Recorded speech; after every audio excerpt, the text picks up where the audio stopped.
One. Okay. Okay, bismillahirrahmanirrahim. Assalamualaikum warahmatullahi wabarakatuh dan selamat petang kepada semua peserta-peserta bengkel kompetensi pengurusan krisis bagi pegawai psikologi dan peluang pegawai psikologi serta ahli akrab. Yang untuk makluman, program ini adalah anjuran Bahagian Pengurusan Psikologi JPA dengan kerjasama Majlis Akrab Kebangsaan. Jadi petang ni kita ada Dr. Rusni pula untuk sesi yang ketiga. So nak tanya doktor, apa khabar doktor? Alhamdulillah Dr. Sarah. Ya, dah lunch doktor ya? Dah alhamdulillah. Okey, alhamdulillah. Okey doktor, jadi tajuk kita petang ni doktor ialah pengurusan krisis keluarga doktor ya? Ya. Doktor pun memang pakar dalam bidang krisis keluarga ni. Jadi sebelum kita teruskan, saya nak baca sedikit resume ringkas doktor. Dr. Rusni Abdul Ghani adalah Ketua Penolong Pengarakanan Bahagian Pengurusan Psikologi JPA. Beliau mempunyai Bachelor Sains Pembangunan Manusia daripada UPM, Master Science Counselling daripada UPM dan PhD Psikologi Terapi Keluarga daripada UKM. Jadi kita memang orang yang sesuai lah untuk membincangkan mengenai tajuk kita pada petang ini. Jadi tanpa melengahkan masa, saya nak jemput doktor untuk pembentangan seterusnya. Silakan doktor. Terima kasih Dr. Sarah. Assalamualaikum warahmatullahi wabarakatuh. Dan selamat petang kepada tuan-tuan dan puan-puan peserta bengkel online kita berkaitan dengan pengurusan krisis. Jadi kita telah pun bersama-sama mendapat ilmu berkaitan dengan pengurusan krisis sejak daripada mula tadi, slide yang pertama, dan juga kita telah pun didedahkan tentang teknik dan kemahiran pengurusan krisis yang telah pun dibentangkan oleh Dr. Nani pada slide yang kedua. Jadi untuk slot saya ni, untuk yang ini kita akan belajar sikit, berkongsi sedikit ilmu berkaitan dengan pengurusan krisis keluarga. Jadi dalam bila kita berbicara tentang pengurusan krisis keluarga, sebagaimana yang tuan-tuan sedia maklum, bila kita cerita tentang keluarga, kita tak lain tak bukan kita perlu ada sedikit kemahiran tentang keluarga itu sendiri. Jadi kalau kita tengok bila kita cerita tentang kemahiran konsep keluarga, kemahiran keluarga tentang intervensi keluarga ni, tidak lain tidak bukan kita perlu ada tiga konsep, tiga kemahiran asas, iaitu pertama dari segi konsep. Bila kita cerita tentang keluarga, nak tak nak kita kena tahu tentang apa itu keluarga, sistem keluarga yang ada dalamnya dan juga perkara-perkara, istilah-istilah, komponen-komponen yang ada dalam keluarga tu. Kemudian teknik, kemahiran dari segi teknik menguruskan keluarga, teknik kita bekerja dengan keluarga. Sebab kita dah pun belajar teknik kita bekerja secara individu, jadi kita juga perlu ada teknik untuk kita bekerja bersama dengan keluarga. Sebagaimana tuan-tuan sedia maklum, bila kita bekerja dengan individu, kita hanya berhadapan dengan individu tersebut sahaja. Tetapi bila kita bekerja dengan kelompok, kita berhadapan dengan individu-individu dalam kelompok. Dan kita pasti, tuan-tuan pun sudah pasti, bila kita bekerja dengan individu dalam kelompok, dia ada kepelbagaian dalam kelompok tersebut. Sama juga sifatnya bila kita bekerja dengan keluarga. Bila kita bekerja dengan keluarga, ada individu-individu dalam keluarga itu pada masa yang sama, individu-individu di dalam keluarga mempunyai hubungan. Dan hubungan-hubungan inilah yang kita sebut sebagai ahli keluarga. Berbeza dengan kelompok, di mana di kelompok kita antara ahli tu dia tak ada hubungan, tetapi dalam keluarga dia ada hubungan. Jadi bermaksud bila kita berurusan dengan keluarga, kita berurusan bukan saja dengan seorang individu, tetapi individu-individu, dan antara individu tu ada hubungan yang istimewa. Jadi dengan itu kemahiran yang kita gunakan bersama berinteraksi atau menguruskan individu itu boleh dimanfaatkan, tetapi kita tambah sikit lagi pengetahuan tentang keluarga sebab dia ada hubungan yang istimewa di antara ahli-ahli itu. Jadi saya rasa kalau kita lihat kepada apa nama yang dikongsikan di slide yang dikongsikan ni, ya, dalam slide yang fasa awal ni, dalam setengah jam yang pertama ni, saya akan berkongsi dengan sistem keluarga itu sendiri. Sedikit ilmu untuk kita fahami tentang keluarga, yang mana apa yang akan saya bincangkan ini, Dr. Sarah, akan menjadi asas kepada perbincangan kita selanjutnya tentang keluarga yang ada krisis, dan juga bagaimana kita sebagai petugas atau sebagai helper untuk membantu keluarga dalam berhadapan dengan krisis-krisis berkenaan. Okey. Tuan-tuan dan puan-puan yang saya hormati sekalian, ini sebagai refreshment untuk kita ulang balik. Bila kita berbicara tentang keluarga, mau atau tidak, kita perlu memahami keluarga dari segi sistem keluarga itu sendiri. Sebab keluarga itu adalah satu sistem. Di dalam kuliah-kuliah saya, dalam kelas-kelas saya dan perkongsian ilmu, mesti saya menjadi kewajipan pada saya untuk saya berkongsi perkara ni, iaitu di dalam kita memahami tentang konsep keluarga, tidak lain tidak bukan kita perlu memahami subsistem dalam keluarga itu. Saya yakin tuan-tuan sebagai memang orang yang berkecimpung dalam bidang psikologi dan kaunseling ini faham tentang apa yang saya maksudkan dengan subsistem. Dan dalam subsistem, dalam keluarga ada 3 subsistem utama, ya, perkahwinan, keibubapaan dan adik-beradik. Jadi bila kita bercerita tentang subsistem ini, bila kita cerita tentang keluarga, dia merujuk kepada keluarga asas. Walaupun begitu, kita ada keluarga luas, yang mana keluar daripada keluarga asas ini. Jadi dalam perkongsian kita pada petang ini, saya hanya spesifikkan fokus kepada keluarga asas ini. Dan dalam keluarga ini juga ada struktur, ada dimensi struktur. Jadi bila kita bercerita tentang struktur keluarga, dia ada 4 dimensi. Ini nak tak nak kita perlu memahami konsep ini, tuan-tuan dan puan-puan, bila kita berurusan bekerja dengan keluarga. Pertama, hierarki. Hierarki adalah susunan.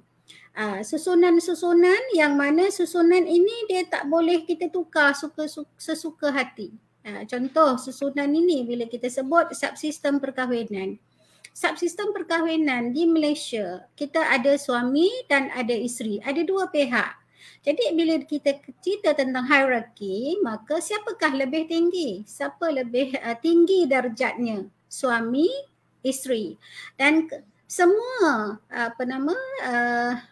golongan etnik dari segi peringkat umur ke, dari segi bangsa ke, dari segi warna kulit, semua setuju bahawa bila kita cerita tentang perkahwinan, suami lebih tinggi darjatnya diikuti dengan isteri.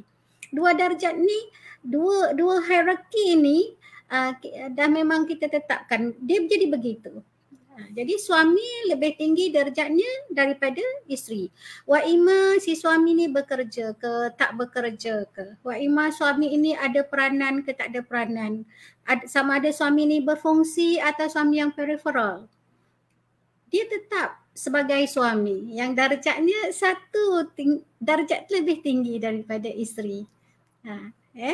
Bila kita cerita tentang hierarki dalam subsistem perkahwinan. Kemudian bila kita tengok hierarki dalam subsistem keibubapaan, dia ada 2 kategori juga. Ibu bapa, satu kategori, dan adik-beradik. Anak. Satu kategori lain. So antara ibu bapa dan anak, dia tak akan berubah. Ibu bapa darjatnya lebih tinggi daripada anak. Ibu bapa ada kuasa eksekutifnya sendiri berbanding dengan anak. Jadi bila kita kata ibu bapa lebih tinggi, maka menjadi tanggungjawab orang yang rendah ini menghormati orang yang lebih tinggi. Dan menjadi tanggungjawab orang yang lebih tinggi ini mengasihani orang yang lebih rendah. Jadi tingkat ini tak boleh diubah. Lepas tu dalam subsistem adik-beradik pula. Bila kita cerita hierarki dalam adik-beradik katakan kalau dia anak seorang memang tak ada hierarki lah. Ya Dr. Sarah, sebab dia seorang-seorang kan. Tapi kalau dia ada adik-beradik, maka anak sulung lebih tinggi darjatnya daripada anak nombor 2. Anak nombor 2 lebih tinggi darjatnya daripada anak nombor 3 dan seterusnya. Sebab itulah ada cara adik bercakap dengan abang, ada cara anak bercakap dengan ibu bapa dan ada cara isteri bercakap dengan suami berbanding isteri bercakap dengan rakan-rakan dia. Ini yang kita panggil konsep hierarki, iaitu darjat perbezaan tingkat yang ada di dalam keluarga itu. Seterusnya fungsi. Dalam sistem ni fungsi. Dan fungsi ini dia seiring dengan hierarki itu. Bila dalam perkahwinan suami ada fungsinya, isteri ada fungsinya. Dan begitu juga ibu bapa ada fungsi ibu bapa, anak ada fungsinya dan abang ada fungsinya sebagai abang, kakak dan adik ada fungsinya.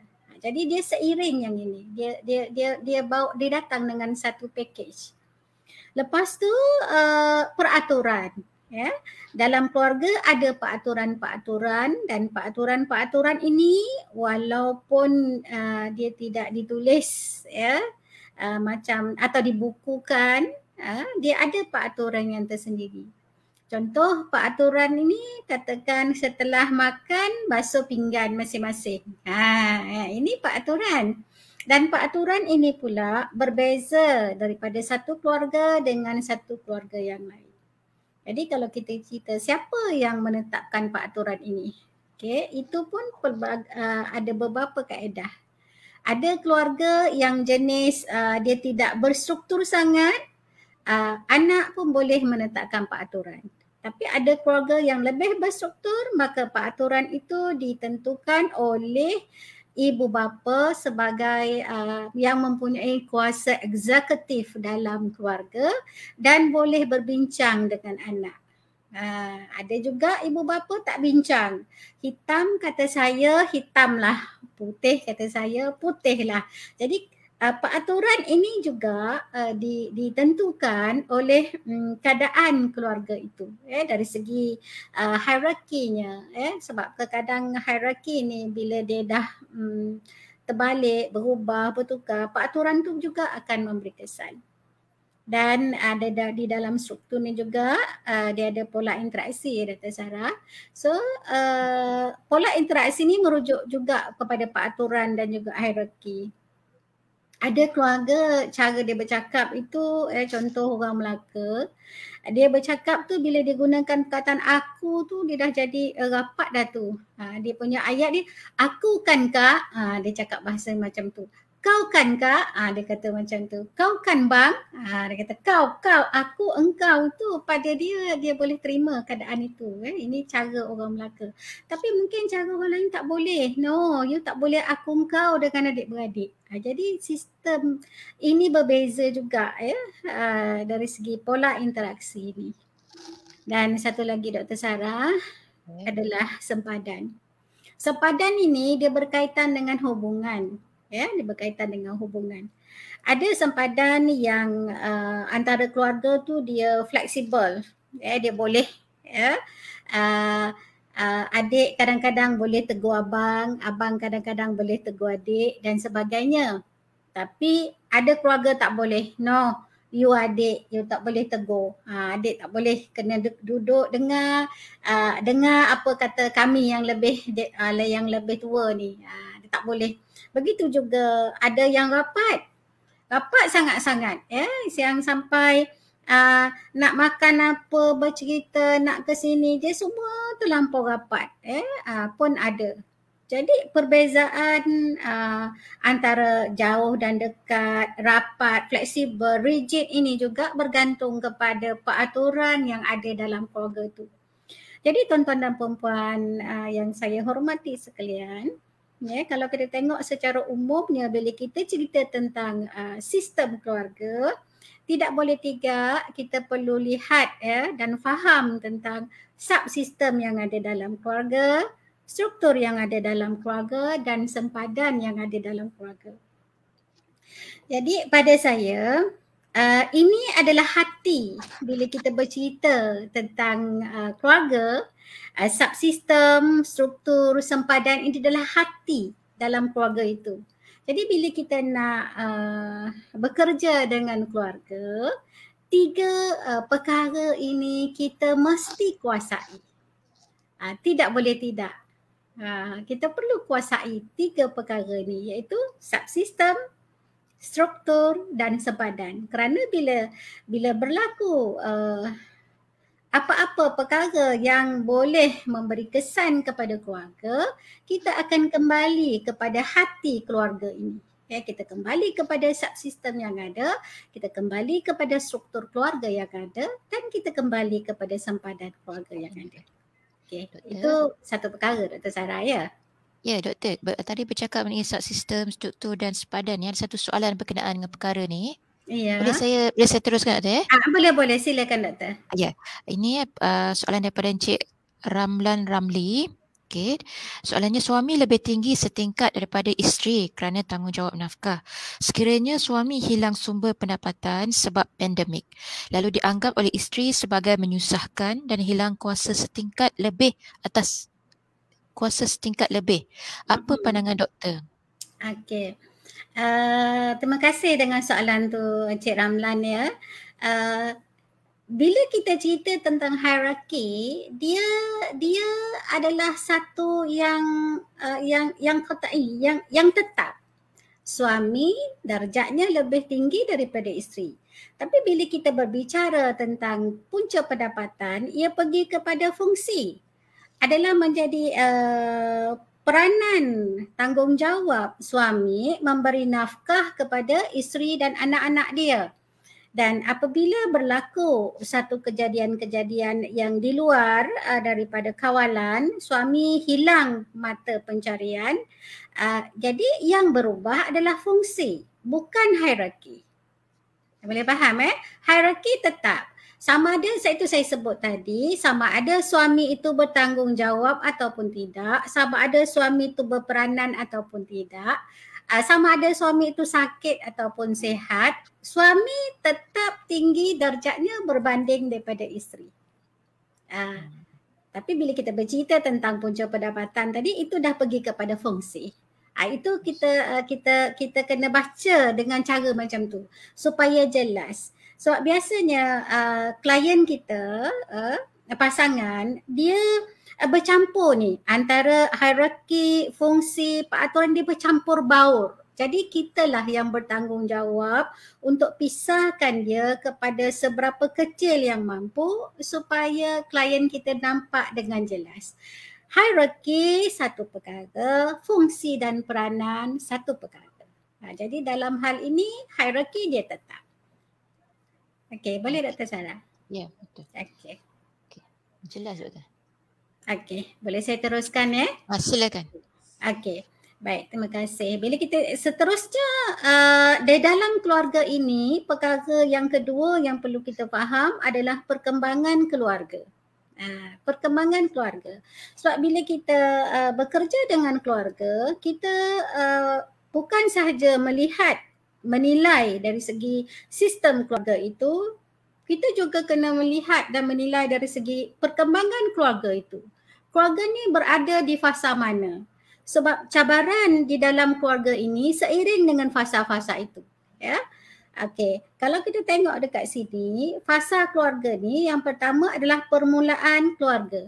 Yang ini lelaki dewasa bertemu dengan perempuan dewasa. Mereka pun nikah. Dalam musim pandemik ni pun orang nikah juga. Ya. Okey, mereka pun bernikah. Jadi apabila mereka menikah rumah tangga, okey, sebelum mereka dapat anak, dia ni ada satu fasa ni. Yang mana pada peringkat ini kedua-dua pasangan sedang menyesuaikan diri. Betul, ada pasangan dia dah kenal lama dah, ya. Dia dah kenal sejak kecil. Ini suami dia ni, isteri dia ni adalah kekasih semasa sekolah rendahnya. Orang kata sekolah rendah, sekolah menengah itu cinta monyet. Tapi dia tidak. Dia memang cinta sejati dia. Kita katakan gitu kan. So dia memang dia kenal dah, dalam bahasa kasarnya dia dah kenal lah bertahun-tahun. Tetapi tuan-tuan dan puan-puan, bila kita mendirikan rumah tangga, pasangan ini sedang bertidur sebantal. Ya. Semasa apa-apa saja tingkah laku perangai yang dia kenal sebelum ini rupanya berbeza. Inilah penyesuaian. Dan bila dia berkahwin, dia bukan sahaja berkahwin dengan individu itu. Ali tidak berkahwin dengan Rahimah. Ali berkahwin dengan dengan keluarga Rahimah. Rahimah berkahwin dengan keluarga Ali yang mempunyai latar belakang yang mungkin berbeza, cara kehidupan yang mungkin berbeza, budaya yang berbeza, nilai yang berbeza. Bila dia berkahwin, sebab bila dia berkahwin dengan sebelum berkahwin dia berbeza sangat-sangat. Jadi ini menuntut penyesuaian. Sama ada penyesuaian dari segi komunikasi, penyesuaian dari segi pembahagian masa, penyesuaian dari bahagian tugas, sebab ini rumah tangga dia. Kerap saya ditanya, dia kata, doktor, apa pandangan doktor? Bila kita dah kenal dulu, maka itu menjamin kebahagiaan ataupun kita tak perlu kenal? Kita bersama-sama mendirikan rumah tangga tu baru kita bahagia. Mana satu?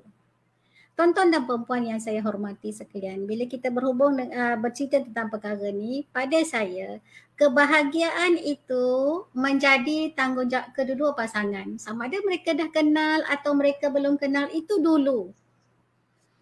Sekarang mereka berdua dah masuk di dalam rumah tangga. So mereka dah berkongsi bantal, berkongsi pakaian dan sebagainya, berkongsi selimut.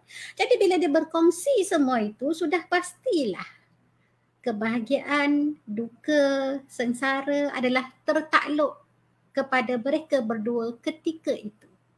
Sebab yang sudah tu dah sudah. So masa depan mereka adalah tanggungjawab mereka. Jadi dengan itu, fasa peringkat permulaan keluarga ini sangat penting. Di mana dia mula menyesuaikan diri. Menyesuaikan bukan sahaja dengan pasangan, tetapi dia menyesuaikan dengan diri dia. Di sini ada perkara-perkara yang dia kena gugurkan.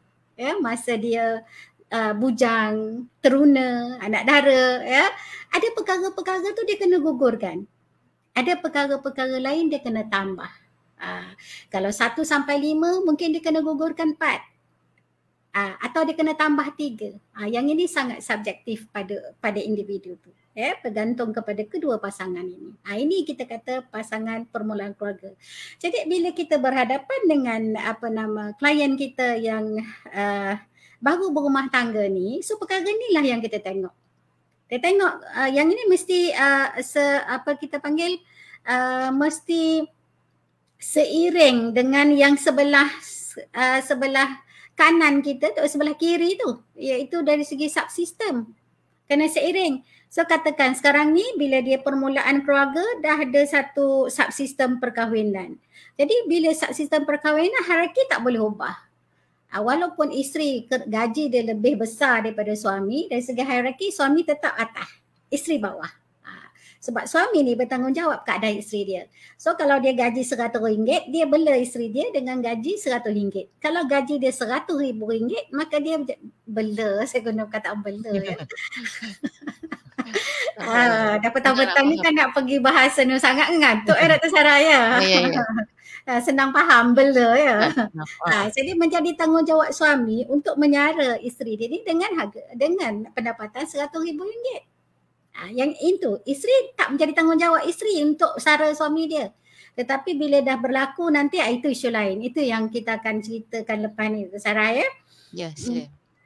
Lepas tu dari segi fungsi, peraturan, pola interaksi, sempadan pula. Ada ketika suami ni baru kahwin tapi sempadannya punyalah rapat. Ramai rapat lagi mula-mula. Lama-lama dia genggang. Ada juga yang baru kahwin, genggang dulu. Lama-lama dia rapat. Ini sangat subjektif. Okey, seterusnya takdirnya keluarga ni pun dapatlah anak Dr. Sarah ya. Dapatlah anak. Jadi ini adalah keluarga dengan bayi. Maksudnya di sini keluarga ni tuan-tuan dan puan-puan saya hormati sekalian, kalau tuan-tuan tengok dekat slide saya, kalau kita tengok bila disebut dengan keluarga-keluarga ni anak keluarga dengan bayi, anak prasekolah, anak sekolah rendah, remaja, ini merujuk kepada anak sulung. Anak sulung dia, bukan anak yang nombor 2, 3, 4, tidak, anak sulung dia. Jadi kalau anak sulung dia keluarga dengan bayi, maksudnya dia dah ada bayi dah dan umur anak sulung dia paling tinggi 30 bulan. Ini keluarga dengan bayi lah kita panggil. Tapi bila anak sulung dia dah pergi ke prasekolah, 4 tahun macam tu kan, dia dah panggil dah anak dengan prasekolah. Dia tengok pada anak sulung, indikator pada anak kita nak tahu keluarga ni berada pada fasa mana, kita tengok anak sulung dia. Jadi bila keluarga dengan bayi ni pula, dia ada pula, kita kena faham pula. Kalau dulu dia dah katakan dia dah ada penyesuaian antara kedua-dua pasangan ini, antara X dan Y ni dah ada persefahaman dan sebagainya, atau mungkin tak ada persefahaman dan sebagainya, tetapi ada anak. Pun ada krisis-krisis tertentu. Ada suami nak anak, isteri tak nak. Isteri nak anak, suami tak nak. Dua-dua nak anak, tak dapat anak. Dua-dua tak nak anak, dapat anak. Inilah ya, dia punya cerita dia. Saya tak nak panjang kat sini. Dan bila peringkat bayi ni, siapa nak jaga bayi ni? Kalau katakan kalau kedua-dua pasangan bekerja, biasanya menjadi isu. Ya, bila dua pasangan bekerja, siapa nak jaga bayi? Siapa nak hantar nak pergi nursery? Siapa nak ambil? Ini benda-benda ni patah balik, tuan-tuan kena crosskan dia, silangkan dia dengan subsistem dengan struktur dan sepadan. Tuan-tuan silangkan dia mesti ada dia punya fungsi, peran, peraturan, pola interaksi tu. Siapa yang jaga ambil anak, macam mana peraturan dia, siapa yang hantar anak, siapa yang siapkan susu, siapa yang bangun malam, siapa, ini dia akan cross kat situ. Sebabnya setiap fasa ini dia akan pergi, dia mesti ambil kira tentang merentasi itu, yang struktur itu. Dia pergi kat situ. Jadi bila kita berurusan dengan keluarga, kita kena tengok perkara tu, dia silang kat situ, metrik tu kita kena tengok. Kemudian anak prasekolah. Anak prasekolah ada peringkat ni, kita dah pergi hantar dia prasekolah, so penyesuaian dia, isu-isu anak prasekolah, ada anak boleh berpisah dengan ibu bapa, ada anak tak boleh berpisah dengan ibu bapa, ada anak dekat sekolah dia sangat agresif, dekat rumah okey je, ada anak dekat rumah dia sangat agresif, dekat sekolah dia jadi pendiam dan sebagainya. Ini ada dia punya isu attachment biasanya anak prasekolah ni. Cuma bila kita deal dengan anak prasekolah, biasanya antara isu yang kita, ataupun anak lebih awal tadi, sebab sekarang ibu bapa bekerja kan, mereka dah hantar anak ke nursery seawal usia, selepas 3 bulan dilahirkan kita dah hantar dah, lepas habis pantang, habis cuti bersalin, kita dah pergi kerja, anak dah masuk dah nursery kat pusat asuhan. Jadi attachment berlaku. Jadi saya nak tersentuh sikit bila kita tengok anak ini, banyak isu ibu bapa akan bangkitkan. Macam mana nak uruskan anak yang tak nak berpisah dengan kita? Macam mana nak uruskan anak macam ni? So dalam hal ni, tuan-tuan, kita kena juga tahu sikit tentang attachment, lekatan antara anak dengan ibu bapa. Jadi ada 3 bentuk lekatan anak dengan ibu bapa. Lekatan yang pertama, dia kata lekatan ini sebenarnya dia kaitan dengan selamat. Anak yang pertama, anak yang selamat. Saya cerita dulu anak selamat.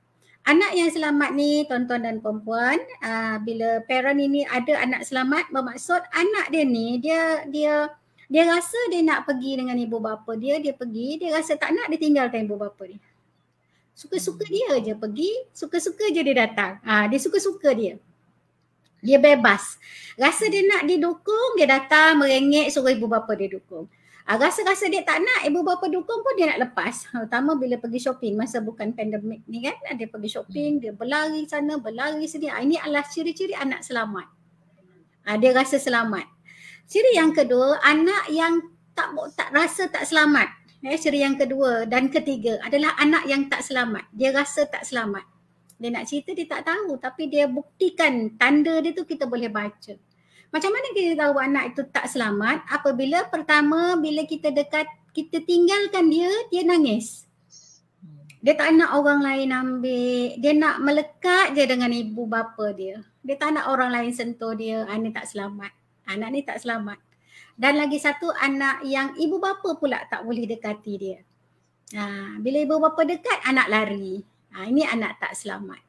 Jadi tuan-tuan yang saya hormati sekalian, kalau ada ibu bapa datang bertanya dengan kita, macam mana cara nak uruskan anak saya ni sebab bila hantar ke sekolah dia bergayut dekat saya. So perkara yang tuan-tuan perlu tengok adalah selamat.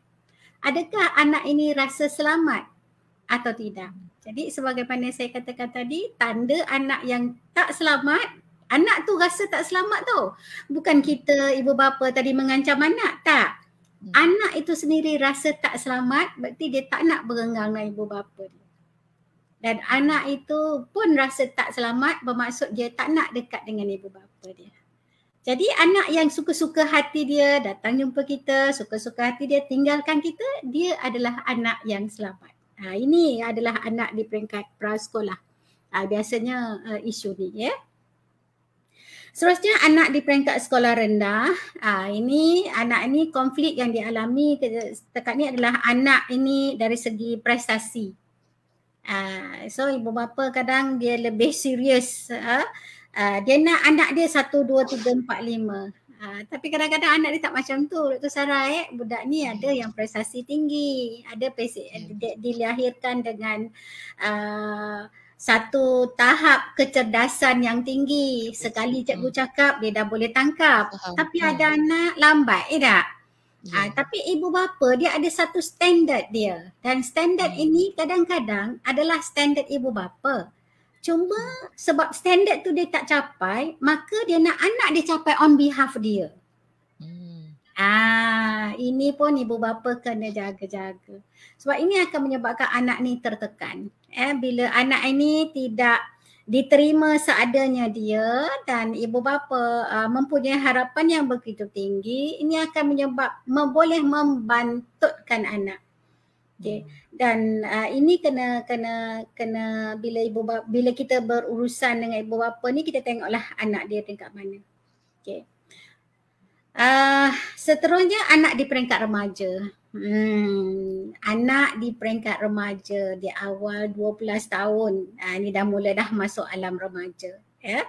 Anak di peringkat remaja ni lagi, sebagaimana tuan-tuan sedia maklum bila kita belajar tentang psikologi remaja, ya. Anak yang mana sedang mencari identiti diri dan ibu bapa kadang-kadang dia keliru anak dia ni nak apa. Antara sebab kenapa ibu bapa keliru adalah kerana ibu bapa kurang kemahiran pengetahuan menguruskan anak remaja. Anak di peringkat ini mencari identiti. Betul, kita tahu tentang itu sebab kita belajar ilmu remaja. Tetapi ibu bapa dia tak tahu, tuan-tuan dan puan-puan. Jadi menjadi tanggungjawab kita lah untuk memberi pendidikan kepada ibu bapa siapa itu remaja. Ini pada peringkat ini, pada ibu bapa yang punya anak peringkat ini, psycho-education, psycho-pendidikan ni perlu diberikan kepada ibu bapa. Di samping kadang-kadang ibu bapa pula dia hilang kemahiran dia menguruskan anak. Kadang-kadang kita kena campur tangan, kita buat intervensi, kita masuk dalam family itu membantu ibu bapa untuk menguruskan anak dia. Dan apabila ibu bapa ini dah mempunyai kemahiran menguruskan anak dia, maka kita keluar balik daripada family itu. Jadi isu remaja sangat banyak, nanti kita akan bincangkan bila tiba masanya. Okey, seterusnya keluarga peringkat pelancaran. Ini anak pertama meninggalkan rumah. Okey.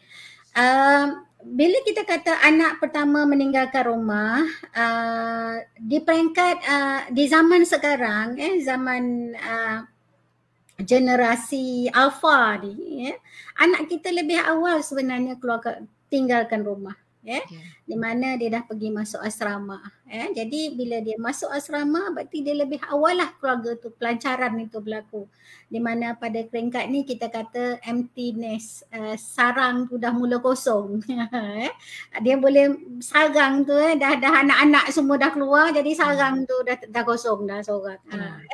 Peringkat pengosongan sarang ini ada krisisnya. Ada ibu bapa dia tak boleh, dia tak sanggup, dia tak sampai hati bila anak dia masuk asrama, anak kena uruskan ini dan sebagainya. Jadi di sini saya nak kongsi dengan ibu bapa, tuan-tuan dan perempuan sekalian, terutama yang pada masa yang sama juga ibu bapa.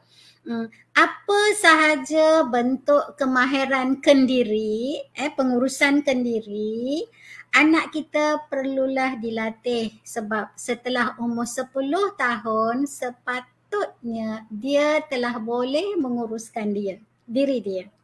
Umur 10 tahun. Ini dia punya cutting point dia, 10 tahun. Berarti sebab anak ni dia pandai menyapu, pandai basuh baju, pandai basuh pinggan, pandai kemah rumah, pandai kemas barang sekolah dia dan sebagainya tu, dia perkembangan tu sangat subjektif. Tetapi saya nak bagi tahu, nak kongsi dengan tuan-tuan, bila umur anak ini cukup 10 tahun pada hari jadinya, sewajarnya dia dah tahu dah semua tu. 10 tahun ni adalah cutting point dia. Dan sekiranya anak kita dah berumur lebih 10 tahun, tak boleh nak kemas bilik, tak reti nak lipat selimut, di sini kemahiran dia dah terlewat ni. Dari si kemahiran dia tidak diajar lebih awal. Itu dia anggap lambat sikit lah tu. Lambat sikit bukan bermaksud terlambat banyak. Itu cutting point dia.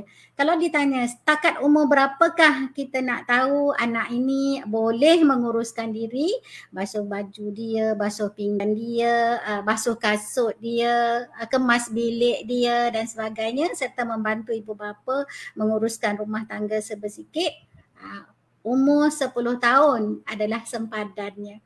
Jadi kalau 10 tahun belum tahu, ya saya, maksudnya dia lambat. Saya nak tanya, maksudnya umur 10 tahun tu dia boleh katakan atau membezakan yang betul yang salah ke sekali? Okey, dia betul yang salah tu lebih awal doktor. Bilakah anak boleh tahu betul dah salah? Ini dipanggil peringkat mumayyiz. Mumayyiz.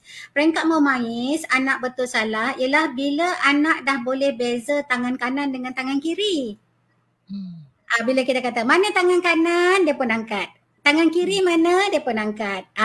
Bila anak dah boleh membezakan tangan kanan dan tangan kiri, itu petanda anak tu dah mumayyiz.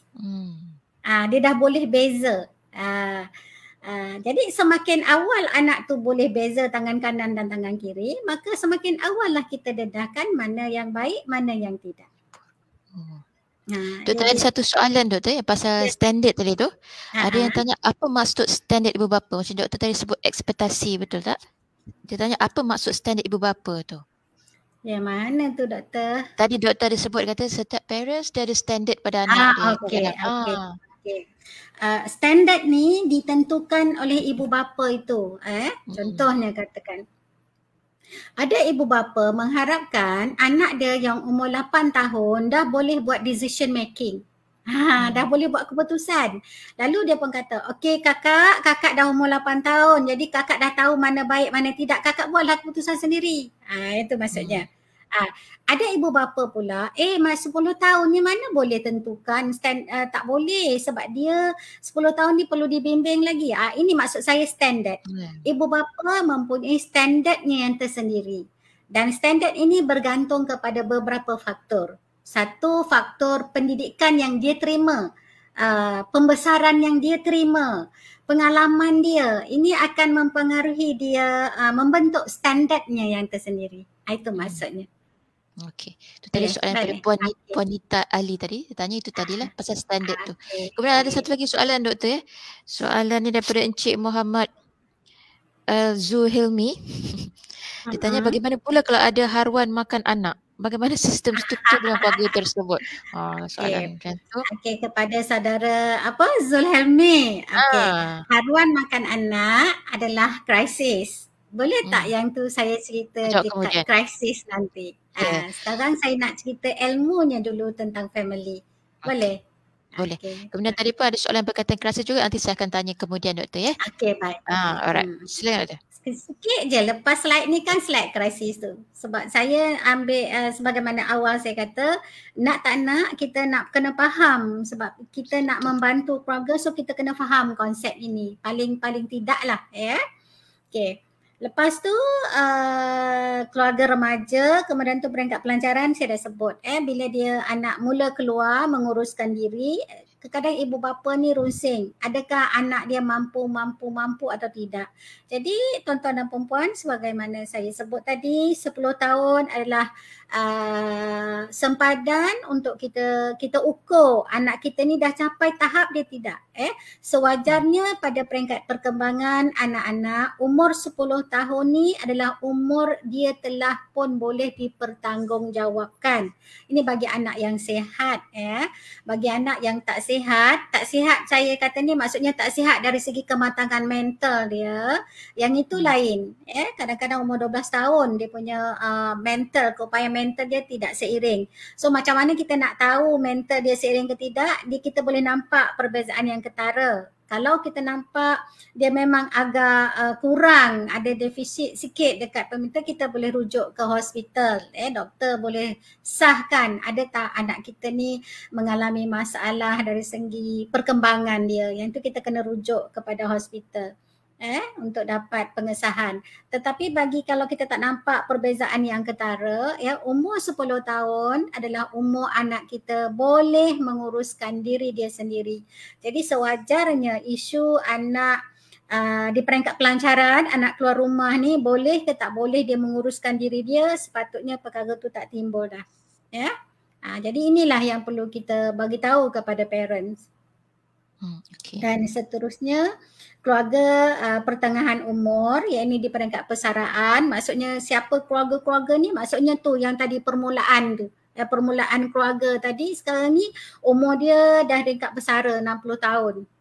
Keluarga di peringkat persaraan. So bila dia dah peringkat persaraan, pertengahan umur, ada isu pula yang dia alaminya kat situ. Ada yang dah bersedia, kita tahu sekarang 5 tahun dah mula kursus pra-persaraan. Tujuan dia untuk menyediakan psikologi, menyediakan keuangan, menyediakan pengurusan persaraan supaya lebih bersedia. So readiness, kesediaan itu telah pun diperoleh lebih awal. Namun bila sampai tahap tu, kadang-kadang walaupun mentalnya telah disediakan, psikologi, keuangan dan sebagainya, tetapi bila bertembung je sampai saja masa tu masih lagi menghadapi kesukaran untuk menyesuaikan diri. Yang ni saya tak bincang panjang dekat sini. Dan kemudian tu pengurusan keluarga tua. Keluarga tua ni bila ibu bapa kita di peringkat umur tua. Kita dah tua, ibu bapa kita di peringkat umur tua. So kalau anak tadi umur 60 tahun, maka ibu bapanya dalam umur 80 tahun, 90 tahun. Penjagaan ibu bapa tua ini pun satu isu. Dari segi pemakanannya, kesihatannya, siapa nak uruskan dia, siapa nak jaga dia. Pada peringkat anak remaja ni pun kadang-kadang dah ada isu pengurusan dan penjagaan keluarga tua. Ini kan pula bila keluarga asas ini dah tua. Jadi orang tua jaga orang tua. Ini antara beberapa perkara yang kita tengok. Tetapi di peringkat ini antara isu yang kita sering hadapi ialah kematian, kesakitan, kehilangan pasangan, kesunyian. Ini antara isu-isu dalam perkembangan keluarga. Jadi tuan-tuan dan perempuan, apabila kita bekerja dengan keluarga, selain bila kita kena silangkan dengan subsistem keluarga tadi, perkahwinan, ibu bapa, adik-beradik, lepas tu struktur keluarganya dan juga sempadan, dan kita silangkan dia dengan peringkat perkembangan keluarga. Sebab dia ada peraturan yang berbeza, fungsi-fungsi yang berbeza, pola interaksi yang berbeza bagi setiap peringkat perkembangan keluarga. Okey, boleh yang tu ya? Okey. Setakat ni ada soalan Dr. Sarah? Ya, tadi ada yang tanya pasal 10 tahun ya, Doktor. Dia tanya, Assalamualaikum, ini daripada Encik Izu ya. Dia kata di usia 10 tahun, boleh buat atau malas nak buat, dia kata. Anak tu. Adakah perkara yang sama atau berbeza? Mana nak didik dia. Terima kasih dengan soalan tu. Katakan kita tak kata anak ni malas, kita tak kata anak ni malas. Kita kata anak ni boleh buat ke tak boleh buat sebenarnya. Tuan-tuan dan perempuan yang saya hormati sekalian, kalau kita tengok perkembangan anak ini kita ajar, tahap permulaan anak kita ajar ialah apabila dia boleh menggenggam. Bila anak boleh pegang, maksudnya motor kasar dia tu dia dah boleh pegang. Motor halus dia tu dia dah boleh pegang. Dia dah boleh pegang botol sendiri, dia dah boleh pegang mainan sendiri. Ini dia punya ilmu. Bila anak kita boleh memegang, itu petanda anak dah boleh terima pendidikan dan pengajaran pembelajaran. Bila anak boleh pegang, kita tengok anak tu, dia dah boleh pegang. Jadi bila dia dah boleh pegang, kita dah boleh hajar. Apa yang kita boleh hajar anak pada peringkat umur ni? Kalau kita tengok peringkat umur ni, anak dalam umur 4 bulan dia dah boleh pandai dah. Dia punya boleh pegang. Ada anak ada 6 bulan, dia sangat subjektif ya. Anak sangat berbeza perkembangan keupayaan dia. Dia boleh pegang tu berbeza. Jadi bila dia dah boleh pegang, yang paling mudah botol susu, bila kita boleh ajar dia pegang botol susu, maka anak ini dah boleh dimasukkan input pendidikan. Tapi pendidikan melalui permainan lah, secara bermain ni, dah masuk. Jadi bila kembali pada soalan tadi, bila umur 10 tahun tu, dia dah ada, kata ambil lah bahasa paling mudah, ambil umur setahun anak ini. Bila dia 10 tahun, anak ada 9 tahun, tuan-tuan dan perempuan yang saya hormati sekalian. Kita sebagai ibu bapa ada masa 9 tahun untuk mengajar, mendidik, memasukkan input supaya anak kita ini boleh menguruskan diri dia. Jadi soalannya boleh ke tidak? Memang boleh. Soalnya kenapa tak boleh? Kerana dia tidak dilatih. Sebab banyak benda ni dia bukan dari segi otak sangat. Dia lebih kepada, sebab di peringkat umur kalau kita tengok PIJ punya teori PIJ, teori perkembangan psikologi oleh PIJ, dia peringkat awal tu, peringkat pra lagi. Dia bukan, dia tak faham pun konsep-konsep yang abstrak ini, tapi dia lebih dalam bentuk perlakuan, ulangan. Kita bentuk dalam bentuk behavior, tingkah laku. Kita ambil barang, susun, anak lepas main terabur. Ini antara isu yang kerap saya terima. Macam mana doktor nak disiplinkan anak saya? Dia kata perkataan disiplin lah kat situ ya. Walaupun tak best sangat dengar perkataan disiplin, seolah-olah apa nak pukul. Itu yang kata cubit ni dah. Ibu-ibu, tuan-tuan dan perempuan yang saya hormati sekalian, tuan-tuan yang nak berurusan dengan ibu bapa kat sini, kita nak kena amal dululah. Sebenarnya anak tak boleh dipukul pun, tak sesuai nak pukul kalau umur dia belum 10 tahun ni. Tetapi kita dah terbiasa sikit cubit, lala dia cubit adik dia. Kemudian bila saya tanya, anak itu belajar cubit dari mana? Sudah tentulah Dr. Sarah daripada parent kan. Jadi dia ulang. Kan anak-anak ni dia belajar tingkah laku langsang ibu bapa tu senang sangat dia ikut. Jadi bila dia kena cubit, dia belajarlah cubit adik dia. Lepas tu saya kata oleh kerana tangan kita kan gatal aja nak ketepuk anak tu.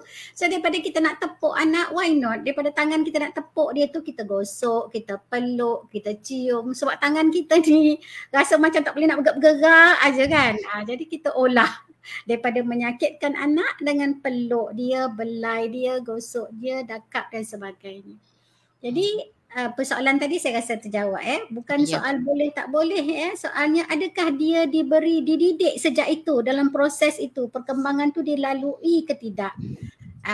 Kadang-kadang kita tak pernah suruh anak kita menyapu, bila dah 10 tahun kita nak dulu dia menyapu rumah, and then kita nak tahap kebersihan anak itu sama dengan tahap kebersihan kita menyapu. Kadang-kadang itu standard itu ya. Anak ini dah lah baru nak belajar, baru nak pegang penyapu pun salah, sapu ke kiri ke kanan perginya, sapu ke kanan ke kiri perginya kan. Lepas tu kita nak bandingkan dengan kemahiran kita menyapu. Itu antara perkara dia. Saya rasa jawab soalan tadi ya. Ya. Okay, baik. Dan satu lagi perkara utama juga bila kita belajar, kita nak berurusan dengan keluarga ni adalah memahami tekanan keluarga. Ilmu dari segi tekanan keluarga. Nak tak nak kita perlu faham ilmu tekanan keluarga. Jadi bila kita sebut dengan tekanan keluarga, kalau tuan-tuan boleh tengok ni bulatan saya tu dengan anak panah ke kanan dan juga ke atas ya. Bermaksud tekanan keluarga ni kita boleh jangka dan kita boleh dan juga kita tak boleh jangka. Untuk dijangka ni contoh macam perkembangan keluarga. Dia boleh jangka. Itu adalah tekanan yang boleh dijangka. Sebagaimana yang saya bentangkan tadi, setiap peringkat perkembangan dari segi permulaan keluarga, anak bayi, anak sekolah, prasekolah, sekolah rendah, remaja, peringkat pelancaran, persaraan dan keluarga tua, pada semua peringkat itu kita boleh jangka. Baru-baru nak kahwin, penyesuaian kita dah boleh jangka. Lepas anak sekolah, ada lahir anak, penyesuaian krisis keibubapaan, kita dah boleh jangka. Bila anak prasekolah, attachment. Bila anak sekolah rendah, prestasi. Bila anak remaja, gejala sosial, mencari identiti. Kita dah boleh jangka dah. Ini dia adalah tekanan-tekanan yang akan ada dalam tu. Dan kedua adalah yang di luar jangka. Luar jangka ni dia merentasi masa, sakit dan mati. Kita tak boleh jangka. Kemalangan kita tak boleh jangka. Dia akan berlaku di mana-mana titik yang ada di dalam setiap titik-titik perkembangan keluarga. Dari segi permulaan keluarga sampailah kepada keluarga tua. Kematian pasangan tak siapa kata kematian pasangan, permulaan keluarga tak ada pasangan meninggal. Pun meninggal juga dan keluarga tua juga meninggal. Meninggal dunia ni ada di mana-mana titik. Begitu juga sakit ada di mana-mana titik, kemalangan ada di mana-mana titik. Jadi kita sebagai helper dalam hubungan membantu ini, bila kita nak semak, kita semak juga faktor berisiko yang ada dalam keluarga tu. Inilah tekanan keluarga ni. Apa faktor berisiko ini? Kita boleh rentas. Faktor berisiko ini sama ada dia dekat perkembangan keluarga kah atau dia berada dalam sistem keluarga itu kah. Yang ni kita boleh kita boleh tengok faktor berisiko itu berada di titik mana. Yang ni yang kita boleh jangka. Dan yang tak dijangka, apabila berlaku tekanan yang tak dijangka itu pun kita akan rentas juga yang mana yang akan berubah. Mula-mula kita akan padankan dia dengan di peringkat perkembangan keluarga yang mana dan kemudian tu kita rentas dia kepada sistem keluarga itu. Dan kemudian kita boleh tengok tahap reaksinya terhadap tekanan keluarga itu. Dia berada di mana? Kalau kita tengok biasanya ada 4 tahap tekanan yang berlaku tu pada tahap mana? Kalau pada masa kesan itu atau pada tahap kedua. Tahap kedua dia dah mula pengunduran dan dah mula keliru.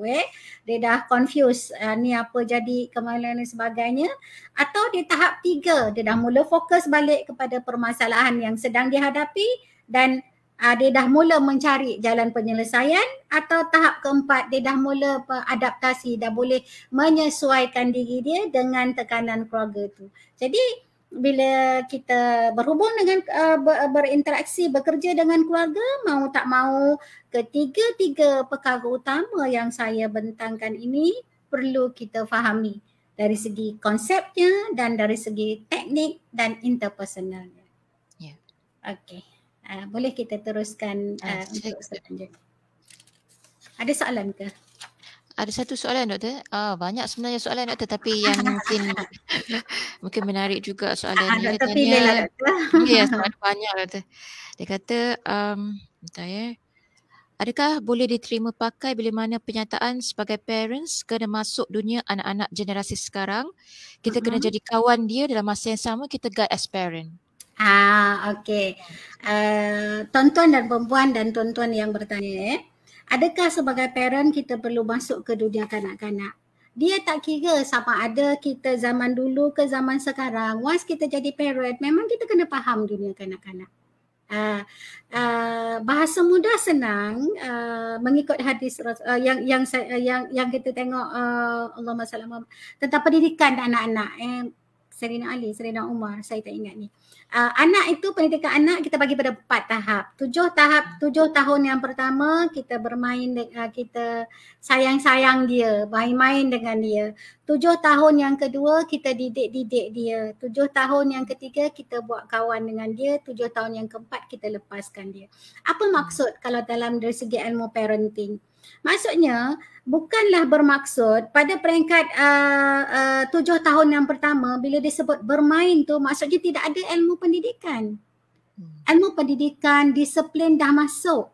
Cuma cara kita menyampaikan disiplin kita kepada anak-anak, cara kita mendidik anak itu melalui bermain, melalui bercerita, mempunyai dia macam tu. Dia tetap ada. Jadi kembali pada soalan, perlu tak kita masuk? Sudah tentu kita perlu masuk a part of jiwa anak-anak itu.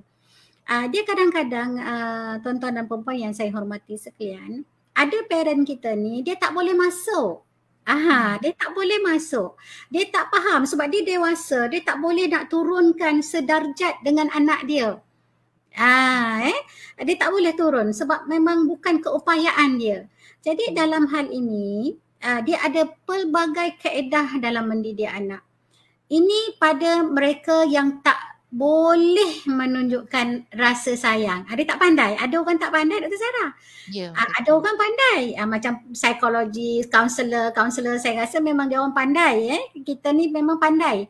Pandai menunjukkan perasaan kasih sayang. Tapi ada parent kita tak pandai. Jadi nak buat macam mana? Caranya mudah. Kalau tak reti menunjukkan kasih, buat sahaja perbuatan yang menunjukkan kasih. Macam mana tu? Apabila seorang ayah yang bertanggungjawab, mungkin dia nak pandai kasih belai anak. Dia bukan jadi ayah yang macam tu. Jadi dia pergi kepada menunjukkan kasih, memastikan keselamatan anak terjamin, memastikan dia tidak membahayakan anak, memastikan dia tidak bercakap yang boleh mencederakan anak. Yang ini cara dia bagi orang yang tak boleh menunjukkan kasih. Bagi orang yang tak boleh menunjukkan kasih, it's okay, cuma jangan mencederakan. Jaga je keselamatan secara fizikal tadi. Cuma jangan mencederakan anak itu ataupun ahli keluarga dia. Okey, Dr. Sarah, ya? Ya. Okey, baik. Okey, doktor. Boleh saya teruskan ni? Sila, doktor. Okey. Seterusnya tentang krisis keluarga, ya. Dan krisis keluarga ni setiap kita, setiap keluarga dia berisiko. Ada risiko-risiko dia, ya. Dan setakat yang saya kongsikan, kalau tuan-tuan tengok dekat slide yang saya kongsikan, dekat peringkat perkembangan tu saja, kalau kita tengok tadi, kita dah ceritakan tadi, saya ambil yang positif dulu, yang positif. Perkahwinan pun ada risiko, benda tu tak ada masalah sangat. Isunya tak ada sangat. Tetapi perkahwinan itu sendiri adalah berisiko. Di mana ada pasangan boleh berkahwin, ada pasangan tak berani nak kahwin, dan sebagainya lah. Untuk bersama pun satu risiko. Jadi setiap titik-titik dalam perkahwinan itu adalah risiko-risikonya. Dia bergantung pada pasangan itulah. Ada pasangan dia boleh menyesuaikan diri, tak ada masalah. Tetapi bila pasangan tidak boleh menyesuaikan diri, ini akan ada risiko. Sebab itu saya ingin menarik perhatian tuan-tuan dan perempuan yang sama-sama menonton. Kita tengok dekat warna merah ada satu garis bawah yang saya merahkan tu. Menuntut perubahan. As long as kita keluarga tadi mampu berubah, tak ada masalah. Tetapi bila keluarga ini tidak berupaya untuk berubah ke arah lebih baik, problem ada di situ. Pada titik-titik itu ada risiko, ada krisisnya. Itu dekat perkahwinan. Saya tak cerita panjang lah ya. Kemudian kita tengok dekat keguguran. Ya. Ada yang tak boleh nak terima ni keadaan ini ya, bila keguguran dan dia tidak boleh nak menyesuaikan diri dia menerima apa yang berlaku ya. Belum tiba masanya, walaupun doktor dah kata keguguran adalah salah satu cara yang Allah bagi pada kita ni, antara tanda-tanda baby janin kita tu tak sihat, maka dia gugur. Walaupun doktor dah terangkan, tetapi mindset kita ni kita rasa satu hantaman. Yang ini berbeza orang ikut orang. Satu hantaman yang menyebabkan kita tak boleh terima. Kita sayang sangat, kita harapkan sangat, tetapi Allah uji dengan cara tu. Ini krisis sangat dia menyebabkan dia takut nak bergerak, takut nak ini, takut dengan tu dan sebagainya. Ada masalah-masalah lain yang berkaitan. Atau melahirkan. Melahirkan pula bagi dia bermasalah ya. Bila lahirkan, bayangkan dia dah pasangan suami isteri, enjoy, seronok, berdua, tiba-tiba ada orang yang ketiga dalam rumah tangganya. Dia boleh tidur selama ni nyenyak. Tiba-tiba pukul 2 pagi gangguan, kejap tidur, berjaga nak tidur balik, tak boleh dan sebagainya. Yang ini juga isu. Saya tak cerita panjang. Dia sebab krisis ni dia ada pada setiap titik itu. Kemudian tu balik. Balik juga isu yang boleh menyebabkan risiko, Dr. Sarah. Kalau kita ingat zaman kita kecil-kecil, ada yang dah disediakan oleh ibu bapa dia dengan persediaan awal. Dia tak berisiko. Tapi ada pula ibu bapa yang tak menyediakan perkara tu, mengharapkan cikgu kat sekolah. Dan kita tahu dalam silibus di sekolah, cikgu dah dedahkan perkara ni ya, terutama anak-anak sekarang dia cepat risiko kan Dr. Sarah, 10 tahun dah boleh dah balik. Jadi cikgu ustazah dah ambil peranan ini. Tetapi tahap pemahaman anak ini berbeza. Tahap penerimaan anak ini berbeza. Ada anak boleh terima apa yang ustazah cakap tu. Ada anak memang lambat. Dia tak faham apa ustazah cakap. Jadi anak yang macam ni lah yang akan berisiko untuk mendapat krisis. Lepas tu keluarga komuter. Ini isu terkini. Di peringkat kehidupan kita yang bekerja jauh, suami hujung negeri, isteri utara, suami selatan, isteri semenanjung, suami Sabah Sarawak. Ini antara isu. Ini saya rasa saya dapat banyak kes keluarga komuter. Semasa nak membuat keputusan, mereka fikir dah pertimbangkan dah.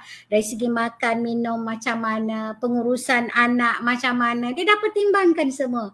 Tetapi semasa kejadian, apabila pasangan tidak dapat balik, tidak dapat bersama dengan kekangan-kekangan yang ada, berlaku krisis. Kerana penyesuaian yang menuntut perubahan tu dia tak boleh, dia agak rigid, dia tak fleksibel. Jadi krisis timbul dekat situ.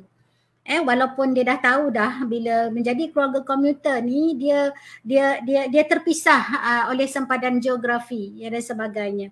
Dia faham, tahu. Bukan tak tahu masa nak ambil buat keputusan itu. Tetapi semasa kejadian itu krisis berlaku. Begitu juga persaraan dan penjagaan ibu bapa tua. Berlaku krisis antara ibu bapa dengan adik-beradik, antara adik-beradik dengan beradik, siapa nak jaga mak, siapa nak uruskan, nak kerja macam mana dan sebagainya. Itu dekat perkembangan sahaja. Seterusnya dekat tingkah laku salah pula. Dalam keluarga tadi bila saya bercakap ni, saya harap slide yang pertama itu seolah-olah tuan-tuan tergambar. Slide sebelah kiri saya ada subsistem keluarga, slide sebelah kanan saya ada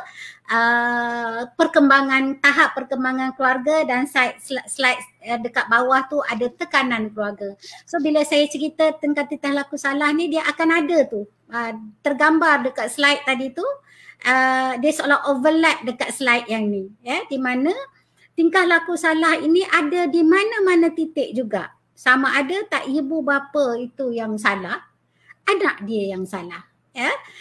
Gejala sosial, anak remaja, anak seawal kanak-kanak bawa basikal. Itu pun satu isu dulu dulu yang kita pernah di negara kita dikejutkan dengan anak-anak peringkat sekolah rendah berbasikal, dan berlakulah kemalangan yang kita tidak dapat lupakan kejadian itu. Bila kita tanya macam tu, anak sekolah rendah, ibu bapa dia mana? Nampak dah ni?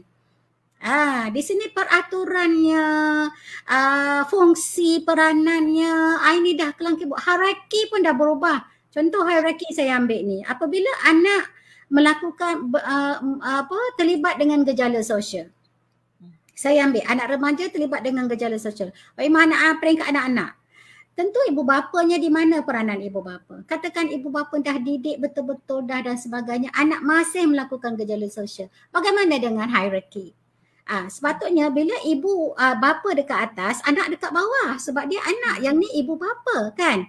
Dan ibu bapa ada peraturan sebab ibu bapa ada kuasa eksekutif. Tetapi anak tak patuh peraturan ibu bapa. Bila anak tak patuh, sekarang ibu kuasa eksekutif di mana? Dia dah terbalik, tuan-tuan dan puan-puan. Anak sebenarnya lebih berkuasa daripada ibu bapa ni. Jadi bila kuasa eksekutif dah jatuh, maka peraturan pun bermasalah, fungsi pun bermasalah. Jadi bila anak yang tidak mendengar kata ibu bapa, anak yang tak ikut peraturan, anak yang suka melawan, dari segi hierarkinya dah terbalik. Sepatutnya ibu bapa mempunyai darjat yang lebih tinggi, sekarang ibu bapa yang mempunyai darjat dah jatuh. Dan anak ini mempunyai darjat yang lebih tinggi. Jadi di sinilah yang kita sebagai helper kena memberi balik tenaga, memberi tenaga baru supaya ibu bapa ini mempunyai balik kuasa eksekutif itu. Kita tak sangat fokus nak uruskan apa dan bagaimana anak ini. Itu sangat subjektif, tetapi kita kembalikan balik hierarki ini. Yang ini perlu kita fokuskan. Apa kaedah yang perlu kita lakukan untuk memberi tenaga balik kepada ibu bapa supaya dalam bahasa mudahnya kita nak kata, tuan-tuan, puan-puan, perempuan ibu bapa, perempuan ada kuasa. Kita nak bagi tahu macam tu. Sebab bagi keluarga yang mempunyai anak-anak yang ada masalah gejala sosial ini, kuasa eksekutif tu dah terjatuh. Anak yang lebih berkuasa, yang lebih power daripada ibu bapa. Begitu juga dengan mengandung luar nikah, penyalahgunaan bahan dan penjara. Ini cuma antara isu-isu tingkah laku salah yang berlaku dalam keluarga. Seterusnya kes curang dan penceraian. Curang juga antara isu yang sangat mencabar dalam keluarga. Dan curang boleh berlaku di mana-mana titik. Curang boleh berlaku di peringkat awal perkahwinan, curang boleh berlaku di peringkat mana-mana peringkat perkembangan sampailah peringkat persaraan. Jangan kata dah tua, dah bersara ni tak curang. Berlaku juga kecurangan di situ. Jadi apa? Bagaimana cara kita bila dia berdepan dengan kita, kita nak buat? Bila kata puan, tuan, suami saya curang. Tuan, puan, isteri saya curang. Jadi kita, apa perlu kita lakukan? Dalam hal ini, perkara yang perlu kita semak ada saya senaraikan tu sepintas lalu sebab kita tak sangat buat intervensi, yang ni lebih kepada ilmu pengurusan krisisnya. Maka kita pergi tengok reaksi emosi sejauh mana dalamnya, luasnya kesan emosi kepada pasangan ini. Sebab biasanya bila kes curang, tak ada dua-dua jarang datang jumpa kita. Kalau dua-dua datang jumpa kita, masalah curang ni lebih mudah kita asasi. Berbanding hanya satu pihak sahaja yang datang bertemu kita. Biasanya yang datang pada kita ni adalah pasangan yang jadi mangsa kecurangan. Yang orang curang tu sendiri dia jarang datang. Ini pengalaman saya. Yang datang jumpa adalah orang yang jadi mangsa kecurangan itu. Tak kira sama ada suami ataupun isteri. Ya. Suami boleh jadi mangsa curang bila pasangan dia main kayu tiga dengan ketua di tempat jabatan dia contohnya, atau main kayu tiga dengan orang lain contohnya. Dan isteri, suami juga boleh curang juga dan sebagainya. So dia sama, tak kira suami, tak kira isteri, mana-mana boleh curang. Jadi apa komitmen pula? Bila curang tu bagaimana komitmen dia? Sebab kadang-kadang dia curang. Jadi bila si suami curang, kalau kita gunakan curang, dan mengikut Islam, dia tak ada amount curang dia tu, dia longgar sikit. Sebabnya kalau dia berkenan sangat dia boleh kahwin. Boleh kahwin 2, 3 dan 4 kalau dia mampu. Kalau dia tak mampu, tak sanggup, tak berupaya, tak boleh dan berlaku adil dan sebagainya, maka cukup dengan satu. Tetapi kalau perempuan isteri yang curang, mana jalan keluarnya? Mana jalan keluarnya? So nak tak nak akhirnya berlakulah isu-isu yang saya senaraikan itu. Komitmen, kepercayaan, ya, katakan faktor berisiko, kita kena semak, maaf. Ini antara isu. Tuan-tuan jangan terkejut, ya, dan saya yakin tuan-tuan dan puan-puan psikologis dan juga kaunselor di luar sana berdepan dengan isu. Kadang-kadang kita sebagai kaunselor, kita sebagai psikologis, kita tak percaya bahawa dah sebegini suami kamu, bukan suami, saya lebih jawab pada isteri lah. Sebab suami kalau paling tidak dia boleh kahwin 2, 3, 4, tapi isteri yang jadi mangsa adalah suami. Sampai begini isteri anda buat, anda masih lagi nak memaafkan dia. Dia sanggup memaafkan. Padahal tahap tu kita dah kata dah sampai tahap ekstrim, ceiling dah. Tapi kita kena ingat, jangan sampai nilai kita mempengaruhi nilai klien kita. Ini kita dah belajar.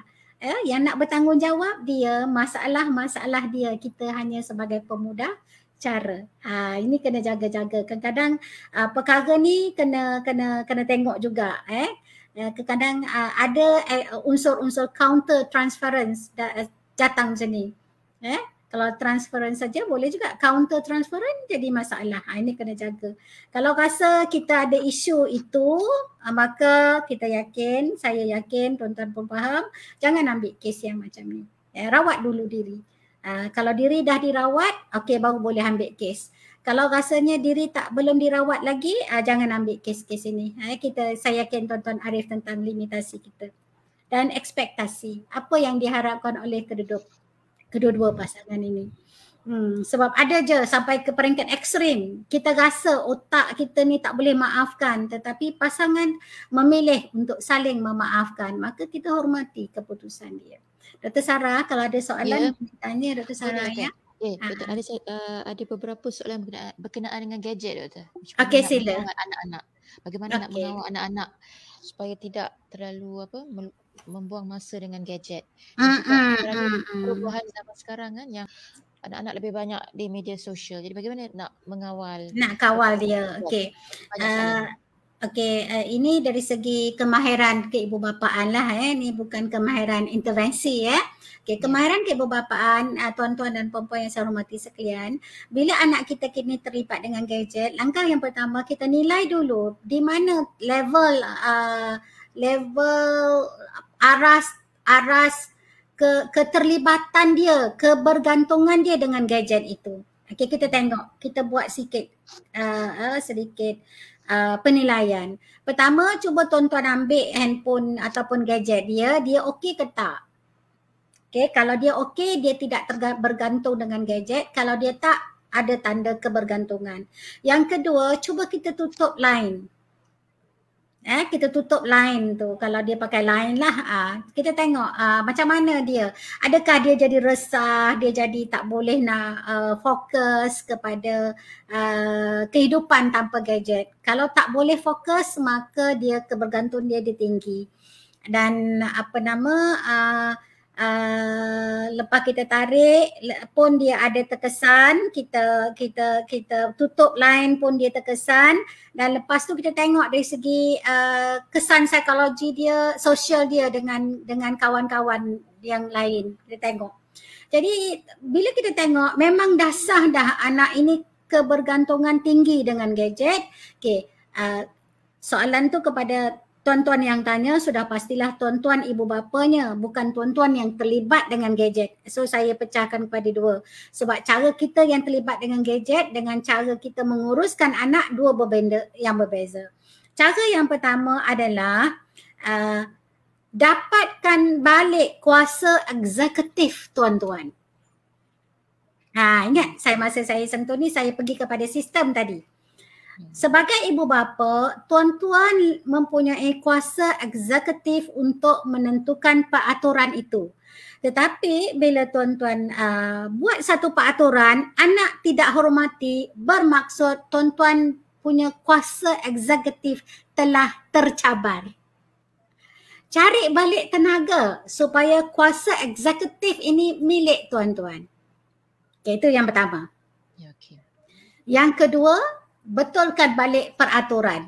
Bagi jelas. Dan dalam membuat peraturan, tuan-tuan sendiri perlu konsisten. Kadang-kadang ibu bapa tak konsisten. Peraturan tu cantik. Contoh, sekarang musim PKP. Pukul 8 atau 8.30 sampai pukul 12.30 masa belajar.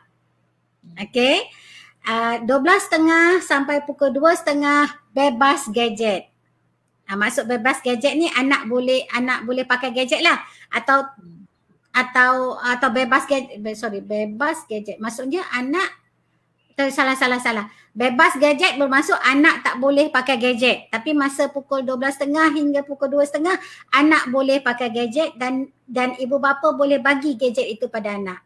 And then pukul 2.30 sampai pukul berapa? Yang ini kena tentukan. Caranya adalah gunakan teknik kontingensi, kontrak kontingensi. Ini boleh Google lah cara dia tu. Sebab depan saya ni adalah ibu bapa yang ada background. Saya harap yang ada background psikologi counselling. Kalau tak ada, kena tanyalah dengan pakar tentang ini. Gunakan teknik kontrak kontingensi untuk menyusun semula balik peraturan apa yang perlu dibuat pada masa bila dan pada waktu bila, apa perkara-perkara yang perlu diuruskan balik. Lepas tu ikutlah 2.30 dan pukul 4 katakan, ataupun pukul 3 sampai pukul 4 masa ulang kaji, and then pukul 5 selepas asar sampai pukul 7 kita katakan waktu dia nak guna gadget balik. Jadi yang ini kena bincang dengan anak. Gunakan teknik kontrak kontingensi tadi untuk atur. Sebab kontrak kontingensi ini matlamatnya adalah win-win situation. Dua-dua pihak akan menang. Jadi ibu bapa pun menang, anak pun akan menang. Jadi kerjasama dalam kontrak kontingensi inilah yang biasanya berjaya untuk uruskan anak yang bukan sahaja masalah gadget, tetapi juga anak yang tak dengar kata, anak yang langgar peraturan dan sebagainya. Okey, Dr. Sarah, macam mana kita boleh teruskan ke Dr. Sarah? Silakan Doktor. Okey. Lepas tu penganiayaan. Ini antara isu dia. Penganiayaan ni banyak. Pengabaian pun berlaku, penderaan kanak-kanak, keganasan rumah tangga. Ini berlaku. Krisis sikit, angkat tangan dan sebagainya. Jadi kita sebagai helper di sini, semasa kita nak tengok ni, kita kena tengok risiko. Kalau saya ceritakan sikit risiko itu, so saya skip sikit kat sini. Kemudian tu masalah keuangan, ya. Pengurusan keuangannya yang bermasalahkah, atau keterhutangan dia yang bermasalahkah, atau hilang pekerjaan. Ini ada antara krisis yang berlaku di kalangan keluarga. Kehilangan pekerjaan, hilang pekerjaan adalah antara isu yang banyak juga berlaku pada masa PKP ni. Ramai klien saya sendiri menghadapi masalah hilang pekerjaan, ya. Dan masalah pengurusan keuangan, kita kena atur balik, susun balik dan cari balik sumber-sumber keuangan yang boleh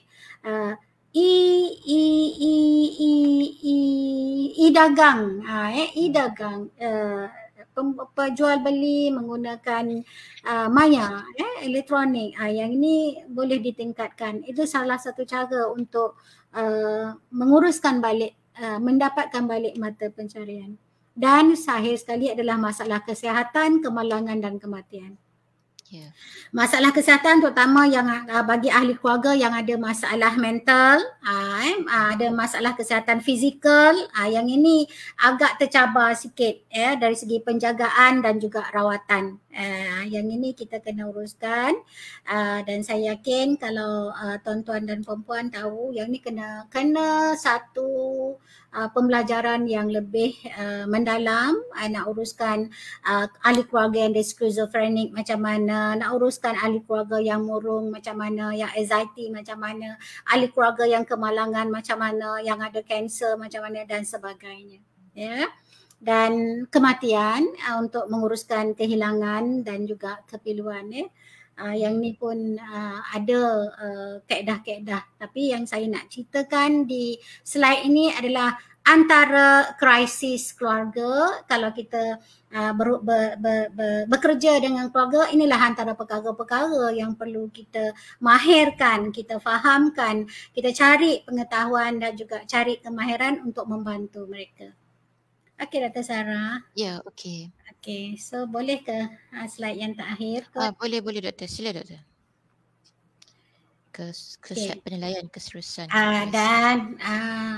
Dan bila kita berurusan dengan mereka, tidak lain tidak bukan kita kena nilaikan dia punya keseriusan krisis itu macam mana.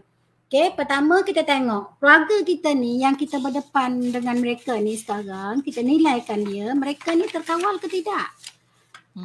Bila kita latih dia untuk bertenang, dia boleh tak bertenang? Okay, dia boleh tak? Adakah ahli keluarga tadi dia hilang kawalan dia untuk bertenang? Tak kiralah bila menghadapi krisis yang telah saya sebutkan tadi, sama ada di sekat perkembangan ke, ada masalah tingkah laku, kecuran dan sebagainya, dia boleh tak bertenang? Itu perkara pertama yang kita perlu nilai. Kalau kita dapati dia boleh bertenang, bagi ruang pada dia. Dan kalau dia bertenang, kita gunakan kemahiran arahan kendiri rendah. Jangan gunakan kemahiran arahan kendiri tinggi, tak perlu. Gunakan kemahiran arahan kendiri rendah.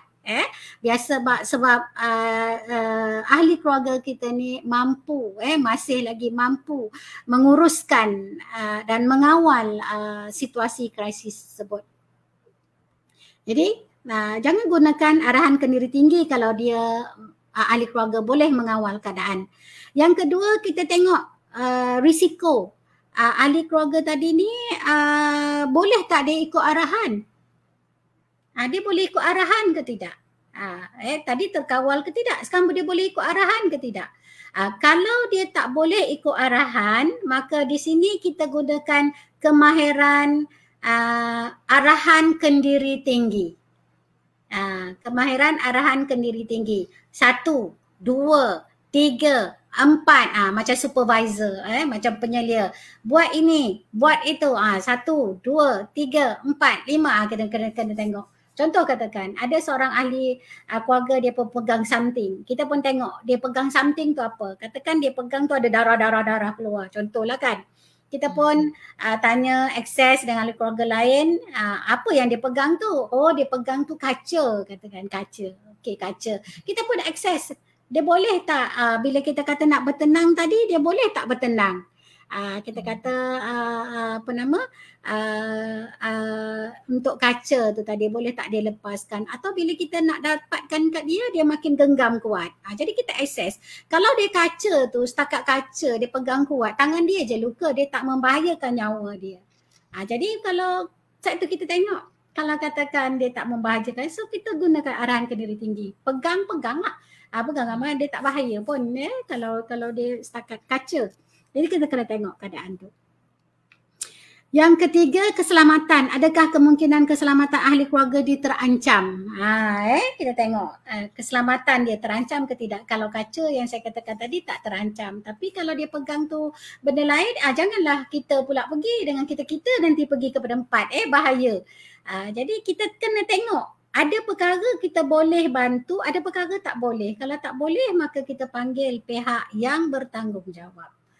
Yang lebih berkuasa. Jangan kita pula, sebab kita ada limitasi dia. Kalau dah sampai bahaya mengancam keselamatan, jangan. Contoh kes keganasan rumah tangga, itu bahaya kalau tuan-tuan pergi. Kena bawa polis. Dia ada SOP dia. Jabatan Kebajikan dan Polis ada SOP dia. Kita tengok keadaan-keadaan itu.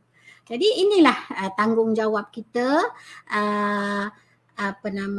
dalam kita nak membuat intervensi krisis dalam pengurusan krisis keluarga. Laju sikit saya bawa dah hujung-hujung. Sekarang pukul 4 dah. Saya. Tak apa, soalan ke? Soalan dia banyak macam-macam soalan tu, yang contoh tadi macam Cik Zuhilmi dia masih nak tanya pasal haruan makan anak tu. Okey. Kita jawablah yang lain. Ya. Okey. Kenapa haruan makan anak? Okey. Dia sebenarnya dah banyak sebenarnya. Kalau kita tengok baca literature pun banyak cerita kes haruan makan anak ni. Salah satu isu haruan makan anak adalah untuk menunjukkan power, kuasa. Bukan sangat kerana dia rasa nafsu seks dia berubah-ubah lalu dia cari anak dia, bukan sangat kat situ. Kalau kita tengok literature, dia kata yang lebihnya lebih menunjukkan kuasa, kuasa dia. Jadi soalannya apa tentang haruan makan anak ni? Bagaimana sistem keluarga dia dari segi struktur? Maksudnya kan okey. Pertama, dah sah-sahlah hierarki, tak ada masalah kat sini. Okey. Bila haruan makan anak, haruan tu bapa dia, ayah dia. Anak dah sah-sah anak dia. So siapa power di sini? Ayah yang lebih power berbanding dengan anak. So hierarki tak ada masalah. Hierarki cantik. Walaupun dia salah, itu bukan dari segi hierarki. Now kita tengok pula dekat dia punya haruan makan anak subsistem keibubapaan. Subsistem keibubapaan, kita pergi dekat subsistem keibubapaan. Kemudian tu kita tengok dekat hierarki, tak ada masalah. Lepas tu kita tengok fungsi. Confirm ada problem. Sebab fungsi bapa menjadi tanggungjawab bapa untuk memastikan keluarganya selamat. Itu konsep asas tanggungjawab bapa. Selamat dari segi apa? Selamat fizikal, selamat mental, selamat dari segi daripada penyakit, selamat dari segi keuangan, selamat dunia, selamat akhirat. Itu kalau kita nak ambil yang besar lagi. Itu fungsi. Sekarang fungsi out. Yes. Fungsi dah out. Lepas tu dari segi peraturan. Peraturan pun out. Peraturan keluarga ialah setiap ahli keluarga dia saling menghormati antara satu sama lain. Peraturan keluarga menjadi bapa menjaga keselamatan anak. Peraturan keluarga anak dilindungi. Peraturan pun out. Yes. Dari segi hubungan intim, hanya suami dengan isteri sahaja. Tidak boleh bapa dengan anak. Peraturan out, pola interaksi pun out. Pola interaksi, bapa mempunyai pola bercakap dengan anak sebagai pelindung. Kalau kita tengok skrip kan, dewasa dengan skrip anak. Bapa skrip pelindung.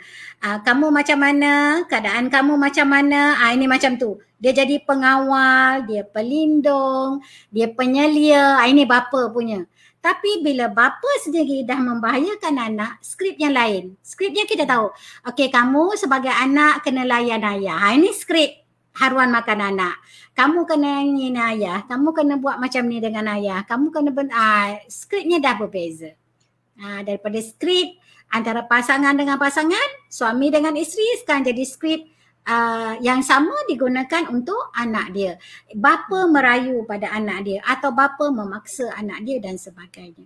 Dari segi sempadan ini dah jadi terpencung, dah jadi berkonflik, dah jadi berbaur. So sempadan tu dah tak jadi jelas. Sempadan dah tak jadi jelas. Jadi itu jawapan saya pada soalan Encik Zulhelmi. Ya. Rasa Encik Zulhelmi berpuas hati dengan jawapan Dr. Jalal, Doktor. Antara struktur dengan fungsi. Yes. Okey. Macam mana kita boleh teruskan ke tak ni? Doktor nak sekarang dah pukul 4:06. Jadi Doktor mungkin boleh nak rumuskan Doktor untuk apa? Sebab kita tutup sesi. Untuk tutup sesi ni. Okey. Tuan-tuan dan puan-puan yang saya hormati sekalian, ya. Sebagai penutup kepada boleh tunjukkan tadi slide tadi, tak ada masalah. Slide second. Dalam kita berhadapan mengendalikan keluarga yang berkrisis, jadi krisis keluarga ada di mana-mana kontinum family, ya. Setiap interaksi itu ada, ya. Bermula daripada di peringkat perkahwinan, keibubapaan, adik-beradik, merentasi setiap sempadan keluarga, peringkat perkembangan keluarga, peringkat mula kahwin ke atau peringkat dah akhir umur, setiap titik itu ada krisis. Keluarga kita ada krisis dia. Jadi bila kita nak membantu mereka, tak boleh bawa dengan ilmu membantu individu. Tak boleh bawa. Sebab membantu individu ini sangat-sangat berbeza dengan membantu keluarga. Kerana dalam keluarga banyak unsur-unsur yang saya sebutkan tadi. Dari segi subsistemnya, strukturnya, sempadannya, dari segi perkembangannya, dari segi punca tekanannya, dari segi cara mereka berinteraksi. Jadi setiap titik-titik dalam keluarga tu perlu kita semak mana yang penting, dan untuk itu sekiranya kita cenderung untuk membantu keluarga, terpanggil untuk membantu keluarga, maka mau tak mau kita perlu tingkatkan sikit ilmu kita kepada ilmu keluarga, sebagaimana saya kongsikan awal tadi, sedikit perkongsian daripada saya. Wallahu alam, yang baik milik Allah, salah silap kekurangan saya. Assalamualaikum warahmatullahi wabarakatuh, dan semoga jumpa lagi. Ya Doktor, terima kasih banyak atas perkongsian Doktor tadi. Saya rasa ramai yang jelas dengan perkongsian Doktor tadi. Kan nampak Doktor sebut fungsi, struktur, perkara-perkara yang mungkin kita pun tak nampak pun konsep dia sebelum ni, tapi dia lebih jelas sekarang, alhamdulillah. Dan dapatnya dengan habis sesi tadi kita pun nak tutup bengkel kita pada petang Doktor, ya. Jadi saya nak ambil kesempatan ni bagi pihak urus setia, saya Doktor, Puan Akma, Dr. Azura tadi, Puan Naniyati mengucapkan ribuan terima kasih kepada semua yang sama-sama terlibat dalam program ini, juga pihak MAK, Majlis Akrab Kebangsaan, kerana sedia bekerjasama dengan Bahagian Pengurusan Psikologi, dan juga mohon ampun dan maaf jika ada sebarang kekilafan dan kekurangan dari pihak kami. Jadi saya mohon ampun dan maaf. Harap dapat berjumpa lagi di lain masa Doktor, insya-Allah dalam program-program yang lain. Ya, jadi rasanya sampai sini sahaja dahulu. Jadi rasanya tak ada apa-apa lagi. Pihak urus setia ada apa-apa nak tak ada, yang semua okey. Dia ada pesanan penaja saja akan diberi secara berperingkat sebab ramai yang datang hari ini. Okay. Okey. Jadi setakat itu saja. Jadi saya akhiri dengan Assalamualaikum warahmatullahi wabarakatuh. Sehingga kita bertemu lagi. Terima kasih. Sama.